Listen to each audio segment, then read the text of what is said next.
What is up, everybody? Welcome back to the Sports Scoop. Today, I'm going to be doing a 2022 New York Jets NFL mock draft. So let's get straight into the video. So with the New York Jets, these are the guys that have gone off the board. Obviously, the top two edge rushers, Thibodeau and Hutchinson, and Evan Neal. So as a Jets fan, I have really been an advocate of if the top two edge rushers are off the board, these guys, I think we have to trade down because I don't think the board really fits our needs best and well enough. So Baltimore Ravens, these are one of the teams that are recommended to me. I'm just basing it off of what PFF is telling me. So I'm gonna offer the fourth pick in exchange for their first round pick and their second round pick this year. Let's see. It's accepted. Perfect. So I think we need to trade down in the position. I'm not necessarily loving the board. So now that we've got that out of the way, let's get into the actual pick. So this is the one trade that I'm going to make. You have the Jets at sorry, you have the New York Jets at pick 10. And I think New York really here could use offensive line still. And I'm going to take Tyler Linderbaum from Iowa. I've been a really big advocate for the Jets taking him at 10 overall. I really think that he can kind of be this anchor of the offensive line that Joe Douglas has really tried to build up in the past few years with Mekhi Becton, with Elijah Vera Tucker. I know as a Jets fan that our offensive line necessarily wasn't even that bad that year. I think last year were, I believe, ranked 11th in offensive line grades for PFF. Make of that what you will, but I still think there is a lot of room for improvement, particularly on the interior of the offensive line. And I don't think we necessarily have a bad center. I think Connor McGovern is solid, but commands a pretty big cap, and it just gets someone younger and also someone like Linderbaum, who is definitely a better prospect coming out of college, considering I think he's the best center prospect we've seen in a decent bit. We haven't seen a center go as high as 18, I believe, in recent years, but I think this is a pick that really kind of just makes sense for the Jets. Kind of they're trying to build up that young interior overall offensive line for Zach Wilson to make sure he has protection, to make sure we can run the ball well. I think Linderbaum really fits this kind of zone blocking scheme we're building pretty well. He's got solid power to the point of attack. He's very smart intellectually, and I think this is kind of just, again, Iowa. They're known for producing a lot of good offensive linemen. I think this is kind of just a make sense pick for the New York Jets. You could go other options. You could go obviously maybe corner, linebacker, tackle, but I think interior offensive line is the most important need for the Jets, at least in terms of when Linderbaum is on the board. So I'm going to go Linderbaum at 10. Now you have us again at 14. You have Devin Lloyd on the board. And I think, again, like I said, a coverage or a run stopping linebacker is probably our biggest hole in the entire draft. We have just I believe we were last in rush yards allowed per game this season, and really the injuries and also the TJ Mosley kind of aging has really just hurt us. So I think linebacker is an important need. That being said, I really actually like this linebacking class. So I think we could actually wait on that until the second round. So instead, I am going to look later in the draft. I'm actually going to do a skill pick, like not a skill pick, a luxury pick. I'm going to go Treylon Burks from Arkansas. And as the draft process has kind of gone on, he's become my wide receiver number one in this draft class. I really think he is kind of the modern day prototypical receiver. And again, I think what he really, the intangibles that he provides, like again, being 6'3", his versatility, his agility, he's got decent speed. I think he runs a 4.4. Don't quote me on that though. And he kind of, you can trust him in those one-on-one balls. You can really, Arkansas, you saw him put him as an X receiver. You put him in the slot. You can put him in the backfield. I'm not saying he's good as this guy, but he's kind of reminds me of Deebo Samuel, except bigger, which I'm not saying that means he'll be better than Deebo Samuel, because Deebo Samuel is an exceptional player. But the point is that Jets offense kind of, especially with Michael Flores coming from San Francisco, kind of wants to emulate that Shanahan offense they're running over there. So why not get a guy that can kind of operate in multiple areas of the field, like a Treylon Burks, and kind of give Zach Wilson not just another receiving target, but just a weapon overall that you can use in motion.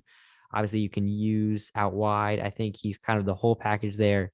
The Jets obviously may have a few bigger needs. I think this is kind of obviously a luxury pick, but I think it's also a pick based on necessity, considering the Jets, again, receivers are a bit, I think they definitely really could improve in terms of receiving help. So I'm gonna go with Treylon Burks.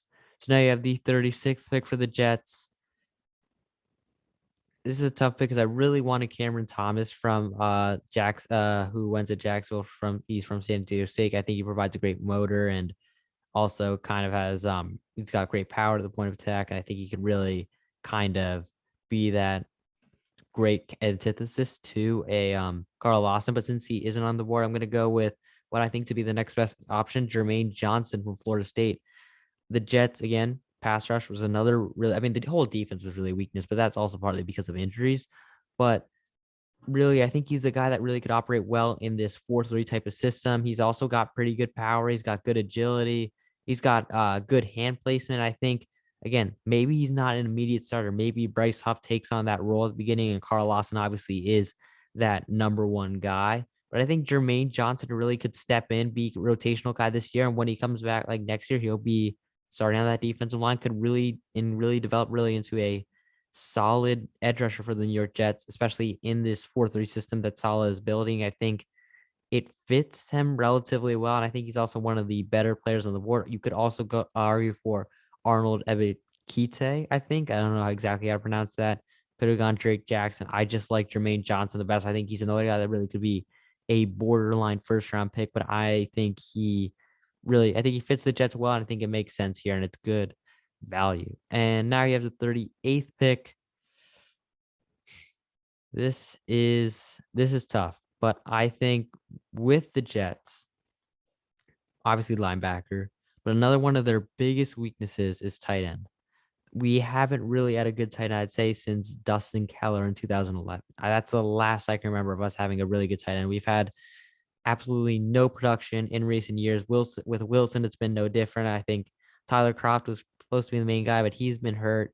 Yabo has been a nice surprise, but he hasn't really been great either. And I don't really wouldn't put too much stock in Ryan Griffin. And I think Trey McBride, he is behind Wittermeyer here, but I think he's tight end one. He has great production. He's had great production. I know from Colorado State, but he also doesn't have great athletes around him. He had over 1,100 yards this season.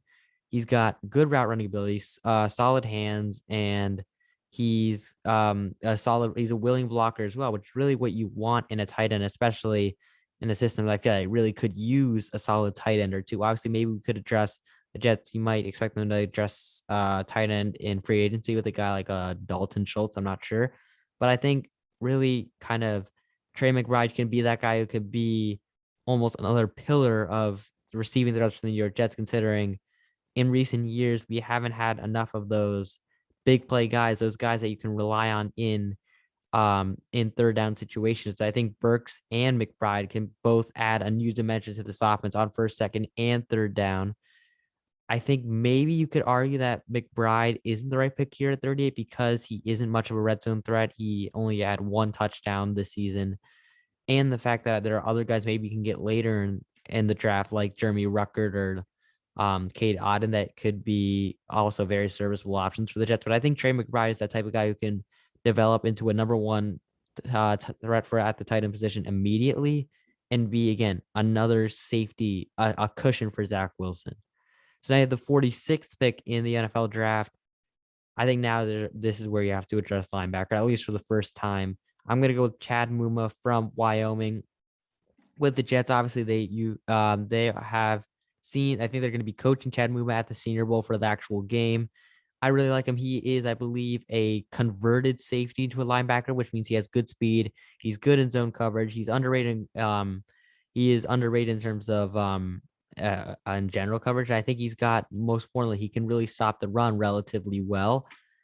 And again, if the Jets are coaching this guy, and I think a lot of people think he can be a borderline first rounder, which I think is a bit optimistic, but I really like what he provides for the what he could provide for the New York Jets. And I think this is one of the players I feel like the Jets might just fall in love with here. And I think really any linebacking option is good, especially in the first 2 rounds, which is really desperately where they need help. So I think at least once they have to address it. And I think that's where Chad Muma comes in. I think this is a solid pick for the Jets.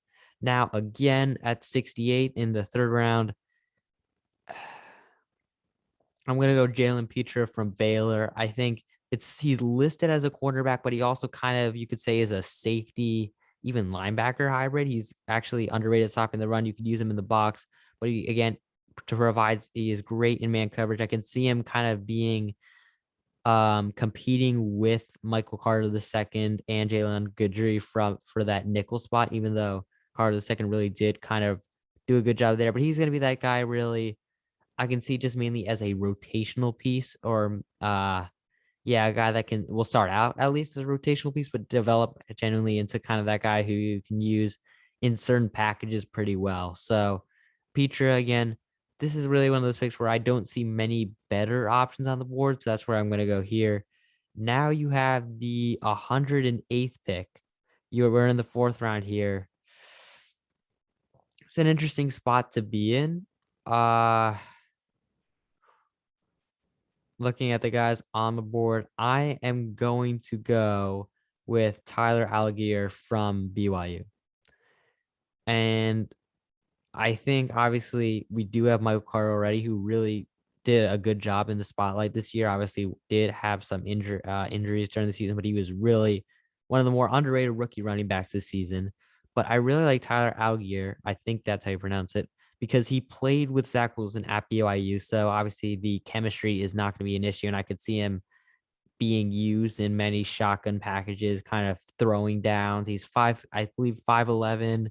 He's got good shiftiness. I think he could be kind of that antithesis where we give him 5 to 10 carries a game as a rookie. And the good thing is also there's not too much expectations for him, considering again, he is going to be behind Michael Carter, might even be behind Ty Johnson.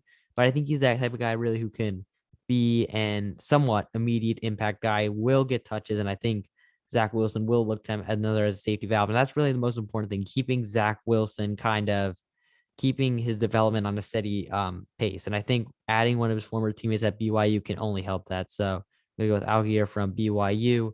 114th pick now. I am going to go with Verone McKinley from Oregon. And with Verone McKinley, I think one of the things that I like about him is he provides actually very good intelligence. He was believe an all Pac-12 player this season. He's got good range. He can play very well in single high, which is kind of what you expect from the Jets, given that they operate primarily in a cover three scheme. And with Marcus May leaving in free agency likely, even if we address it, I still think safety will be a need, given that we haven't seen enough from Ashton Davis to say that he is the guy. So I think Verone McKinley just adds a bit of depth. I wouldn't be surprised if he actually starts immediately from the get-go, given I think fourth round is way kind of far for him to drop. I wouldn't see him falling this far, but I think I like him. I like him to the Jets here again, given that safety is an important need here. You have the 145th pick now. Now we are in the fifth round. We have two picks left, 145 and 161. For the second time, I'm going to be addressing linebacker Jack Sanborn from Wisconsin. What I like about Sanborn is he's a solid blitzer, which again, the Jets have shown a lot of kind of six-man rushes this season, a lot of blitzes or fake blitzes, or I think Sanborn kind of is that guy who's got also underrated coverage. He's underrated in zone coverage is another thing that again the Jets really, really need, just guys that linebackers that can do it all. And he's got, I think he's got pretty solid size. I'm not 100% sure. I think he is around 6'2". I don't know if it will actually give us the profile here. He is 6'2", yes, 236. He's got solid speed. And this is, again, more of a pick that I think you've got to look at and think the Jets are really, really, they have a lack of depth at linebacker. And I think addressing it twice is probably a good amount of times for New York. Kind of give guys like Chad Muba and Jack Sanborn an opportunity in this team, given that really all these guys are young. And I think just getting as many guys as possible, at least one of them is bound to hit. So I think add that to again an already young Jets linebacking core with CJ Mosley. I think that can only help. And now you have the last pick for the New York Jets. I'm going to look at special teams here. Is Cade York on the board? He is not. So never mind, because I was going to go with Cade York because I think he is I think he's like kind of the option for the Jets if they don't re-sign Eddie Pinheiro, but I'm going to assume that they do actually. Hmm. This is a very kind of you could go with multiple picks here. I'm going to go. I think maybe we could add probably a tackle for depth, given that we have not. Yeah, we can add a tackle for depth. So I'm gonna add Patrick Paul from Houston. Uh, I'm gonna be honest, not know too much about Patrick Paul, but I think overall, just about the Jets, they do need to address the tackle position. Again, given that Mekhi Becton's health is kind of in question at times, I think we could use someone reliable as that sort of backup. So I'm going to go Patrick Paul from Houston. So that is going to do it for the video. If you stuck around for the whole thing, thank you so much. I really love doing this type of content. If you did not enjoy this video, don't worry. We have 3 other hosts, Kian, Charlie, and Dylan, who all produce fantastic videos. Tell us down in the comments what you want to see more of. Tell us what you thought of the video. And thank you so much for watching. See you in the next one.